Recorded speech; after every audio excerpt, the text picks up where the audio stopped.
All right, guys, it's the boy Dom back with another video.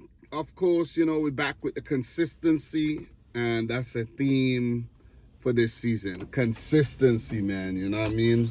I haven't been putting a whole lot of effort into the channel like I used to, but I'm still making videos. I'm still, putting in a huge effort, guys. A huge effort. So, guys, before we get even further into the video, make sure you smash the thumbs up button. Big shout outs to everybody who's been supporting the channel game after game, So, before I get into the video, I want to drop some shout outs. Big up to Pat Riot. Big up to Pat Riot. Big up to Demo Dre. Big up to, let me see. I can't pronounce this, man. Ham Ulube Chuka. Damn, it's a weird name. Sorry, man. Big up to Peter Howard. Big up to Andy Callum. Big up to Marcel. Marcel, you never walk alone. Big up yourself. Big up to Kenji. Big up yourself, man. Big up yourself, Kenji. And who else? Big up Shane Mousse. Big up all of you guys, man. You guys know why I'm bigging you up, because, you dropped the lightning bolt emoji in the chat. So, guys, before we get further into this video, I know I haven't been really talking a lot about the Champions League and all of that. I haven't even looked at the draw. All I know, I checked Facebook, and Man City are gonna play Real Madrid. So if City are to go deeper into this tournament, they're gonna have to get past Madrid, and you already know what it is. You know what I'm saying? So, guys, let's start, man. Match week 24. Before we get into this, let me run through the last results. United 1, Fulham 0. Villa 1, West Ham 1. Palace 1, Brentford 2. I actually met a Crystal Palace fan today. He's from England. Tottenham 1, Leicester 2. Man City 3. Chelsea 1. Bournemouth 5, Forest 0. Wolves 0, Arsenal 1. Southampton 1, Newcastle 3. Liverpool 4, Ipswich 1. And Brighton 0, Everton 1. Guys, don't want to be super long-winded. I'm tired. It's the end of the day for me. Want to go in and sleep. So, Forest, Brighton. This one is a tricky one because, Forest's really good run came to an end when they got smashed up by Bournemouth last week. And Brighton, Brighton, they're a very unpredictable team. They lost to Everton. But I have a feeling Brighton are going to bounce back here. And I think Forest are going to go through a bit of a slump. And I think they're going to lose this game. Brighton to win the game, 2-1. It's going to be a good game. Because Brighton, you know how good their attack is. They're good all over the field. But especially in attack. And Forest, they were, known for their very tight defense. And I don't know what happened last week, so let's see if they bounce back or if they pick up a draw, but I think they're going to lose this game as well. 2-1 to Brighton. Newcastle, Fulham. Man, Fulham, listen, man. Newcastle, Fulham. Newcastle has a really good record against Fulham. And earlier this season, Fulham did beat Newcastle 3-1, but the previous 4 matches were all Newcastle wins. I have a feeling that Newcastle are going to bounce back here and pick up a 3-1 win of their own. Fulham's form has been very, very, very so-so as of late, with only 1 win in their last 5. And Newcastle, on the other hand, they've been playing really well, except for a setback recently to the hands of Bournemouth. Like everybody getting whipped up by Bournemouth. But I do think, I do fancy Newcastle in this clash here. And I'm going to go for 3-1.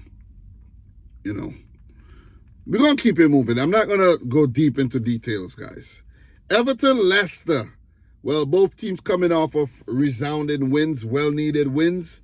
And for this one, I think for Leicester, they would want to continue picking up points. 3 points would be really good. For Everton, they would want to keep winning. If they keep winning, they don't have to worry anything about being in a relegation scrap. But for this one, I think the two teams are going to level each other out. Moyes versus Van Nistelrooy. Both teams sacked their managers already this season.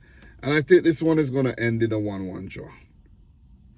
Ipswich Southampton. This one's very, very interesting because the game earlier this season ended in a draw. And I could see a winner here.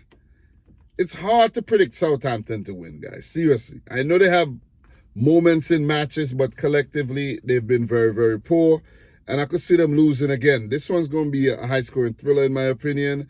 And I'm going to say 3-2. Ipswich just got a lot more going on, and they've been playing a lot more better football. And I think they have more quality in their setup. And I think they are going to go on to win this one. 3-2 to Ipswich Town. Bournemouth, Liverpool. This one is hard to predict because Bournemouth are in very, very good form. They've been picking up some big points, punching above their weight. But I don't know if you guys fail to realize this, but Bournemouth are heavily depleted. They have a lot of key players who are injured right now. So, you know, the fact that they are using the players that they have and really performing to high levels and high standards is just amazing. And you got to give it up to Andone Iraola. And I've been talking him up, and I think he's going to be the next Man City manager, though. You heard it here first. Don't know if you heard it anywhere else, but you heard it here first. Manchester City's probably looking at this guy right now because he's doing wonders with Bournemouth.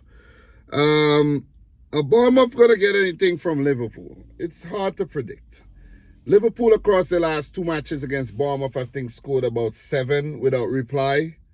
So for this one, I don't think it's going to be such a pushover. However, I think it's going to end in a 2-1 win for Liverpool. Away win. I think Liverpool got way too much firepower for Bournemouth to handle. And even if Bournemouth go ahead, Liverpool are going to find a way to come back in the game. You know, for rival fans like myself, we'll be hoping that Liverpool, you know, lose 5-0, 6-0, you know, win for Bournemouth. But it ain't going to happen, man. It ain't going to happen. So I'm going to go for a 2-1 win for Liverpool. Wolves versus Aston Villa. This one, guys, Wolves just, not Wolves, but Aston Villa just sold Jean Duran. I know they brought in Daniel Malen. Arsenal are trying to buy Ollie Watkins. I don't think Villa are dumb enough to go and sell Watkins too, because that's going to mess up their season. I think the fact that they brought in Malen was preparation for Duran leaving, because Duran has been playing so well. He's been attracting interest from many, many clubs. And I think, you know, Villa did the smart thing, bringing in Malen, who's proven domestically and in the Champions League, you know, over the past few seasons. And I know Malen started out hot and he has cooled off since, but he still has a striker's instinct. So let's see how that one works out. But I don't think Villa should go on and sell Watkins too. They have a lot of players who could, you know, play up there. A lot of attacking midfielders and wingers who could do a job. But you don't want that. You really, really don't want that. Guys, for some reason, I think Wolves are going to win this game. They've been picking up some poor results lately after a great start under Vitor Pereira. But I think for this one, they're going to bounce back and win this game against Villa 2-1. Villa might prove me wrong, but I don't want to be boring. 2-1 to Wolves. Man United versus Crystal Palace. Well, Palace been picking up some good results against United lately. And when I say good results, let me pull up the recent matches. When I say good results, I just saw the Liverpool Everton game is going to play as February 12th, midweek, Wednesday. So make a fixture right there. Wow. Okay, so stats here. So Crystal Palace, 2 wins and a draw across their last 5 games against Manchester United. Failed to lose. Well, across the last 3, Palace has 2 wins and a draw, including a 4-0 win. So I'm telling you, man, United are not playing great football, but they've been picking up some good results lately. I'm going to go for a Palace win here. 3-1 to Palace. Big win for Palace at Old Trafford, which is, not uncommon in these times. So I'm going to go for Palace to win 3-1 against Manchester United. More problems for the Red Devils. Brentford versus Spurs. Look, Spurs got a good record against. If there's a team that Spurs got a good record against, it's Brentford. But guys, for some reason, I have a feeling that Brentford, who are in better form right now, are going to pick up a win here in this game. 2-1 to Brentford, in my opinion. Brentford are currently 11th, and they have 2 wins in their last 5 matches and a draw. For Spurs, they're 15th, 4 losses on the bounce. And I think you could add a 5th to that.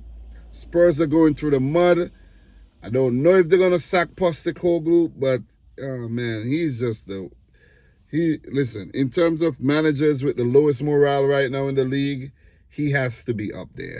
He has to be up there. 2-1 to Brentford. Thomas Frank and his boys to slap Spurs. Arsenal, Manchester City. The biggest game this weekend. This one, well, in terms of title race, City are not in the title race right now. But they could get into the title race if they pick up a win here against the Gunners. They'll go up to 44 points, and they'll only be 3 points behind Arsenal. If Liverpool lose their match, City, would be creeping up. You know what I mean? Like I always say, let's say Liverpool have a bad five run of matches. Lose, draw, win, draw. And Man City, win. What do you think going to happen? What do you think's going to happen? City's going to creep back into the title race. So let's see. I don't know if it's going to happen, but City's defense doesn't look good. Doesn't look good at all. But for this one, Arsenal has been without Saka, and they're missing the talisman. Saka makes a big difference, man. When he run down the flank, he cuts back and get those balls in the box, from the cross. His passing accurate, his vision, everything. And he's also a goal threat. And Odegaard, he has been really, really, really cold lately. So I think City are going to win this game. 2-1. I think Ederson, he's looked good lately. I know I talked some smack about Ederson. He's looked good lately. And the defense is still not the way I want it to be. We've been very, very shaky, very generous, giving up a lot of goals. But what we have working for us, guys, if you don't know, I'm a City fan, is our attack. Haaland, he's in really good form still. Foden looking good. Vardiel at left back, Savino. And I would like to see Omar Mamouche, unleashed like Pep unleashed him against Chelsea, and he looked really good. Could have scored, though. So, did get the ball in the back of the net, but I think it was an offside. I think City are beating Arsenal 2-1 here. And guys, last but not least, Chelsea versus West Ham. They put a lot of Chelsea fixtures on Mondays, though. Why do they do that to Chelsea? So, Chelsea versus West Ham. Guys, Chelsea, new manager Graham Potter coming up against his old team, Chelsea. Managed Chelsea briefly. This one, I'm leaning towards a draw, guys. Chelsea are not playing well. They're 6th right now. They only have 1 win in their last 5 matches. They can't buy a win. I think they probably have one win in about 8 matches or so. They can't buy a win with money in their pocket. So I think West Ham are playing them at the right time, and I think West Ham got a boost of Jared Bowen fit again. Maybe another couple other players fit again. But for Chelsea, their defensive spoils have been really, diminished, and they're not looking the best in defense. So that's a place they could exploit. So I'm going to go for a 2-2 draw here, Chelsea versus West Ham. So, guys, these are my prediction. Appreciate you guys watching yet another one. I want to make sure I keep putting in the effort and just keep making these videos. You know what I'm saying? They don't have to be like the best, or, you know, as long as I keep dropping videos, you know what I mean? So guys, in terms of those of you guys who watch the video to the end, appreciate you getting to the end of the video. And in terms of the emoji that I want you guys to leave in the chat. So look, in terms of the emoji, guys, I want you to leave the whale emoji, the whale. Leave a whale in the comments down below. Leave the whale emoji, you know, that emoji with the whale and the water coming out of its blowhole up top, you know. Leave a whale emoji in the comments. I know you guys could find that. Just go to the animal section. Leave the whale emoji, because you know what? Your boy Dom is massive. All right, so guys, thanks a lot for watching yet another one. Let me know if I miss any major talking points. I know there's been a lot of news. You know, I've been preoccupied with a lot of things, guys. I got to do better in terms of, you know, trying to go live and trying to put out more content. But, you know, this is what I got for you. All right, so guys, drop your predictions down below. Like the video. Subscribe if you're new. And until next time, peace out. Rich Squad. Guys, we talk soon, man. All the best to all the teams.